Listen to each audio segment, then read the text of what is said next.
Aba, kung may Labubu collection si Annabelle, syempre ang daming mga artista ganyan din, di ba? Si Rufa. Marian. Oo, si Marian. Pero ito, pakita natin kung ano nga ba ang ginawa ni Tony Labrusca sa collection naman niya Na ng Labubu. Labubu. Oo, di ba? Ayan, Nagpatakam. Yan, nakikita natin, di ba? Yan, pwedeng pakita natin yung picture. Yan. Yan. Nakita mo yan, yung picture na yan. Nakita mo ba? Pero Hindi? nakita ko na yun eh. Oo, Kasi diba? sila... Yung talagang ano, di ba? Ang tawag nito. Doon sa talagang may belt area. ng pantulon Oo. niya. Sa Instead pantulon of niya bag, nilagay. doon sa Oo. parang anuhan ng sinturon.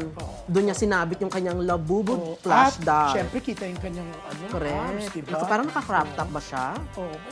Ano ba yung ano niya? Ito, inahanap ko kasi kanina pinakita sa... Labubu, malapit sa kanyang Labubu. Oo, pero eto naku, hindi ko makita. Kakaloka. Tsaka, ang bongga niya ha? Ano? May teleserye siya sa GMA. Bongga. Oh, pero sandali, eto, ba't hindi ko makita yung Labubu? Sa GC. Oo nga. Sandali, bakit ganun? Actually,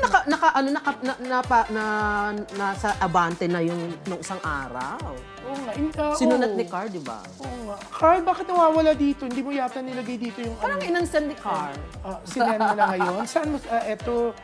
Okay. Eto. Ayan, grabe. Kukita yung underwear niya, Calvin Klein. Siya.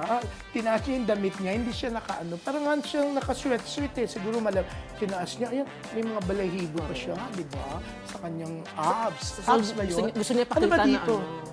Abs ba to? Oo. Kasi wala akong abs, puro taba. Hindi ko alam. Naka-Calvin Klein at naka-Labubu Oo, flash diba? doll siya. Ang bongga, di ba?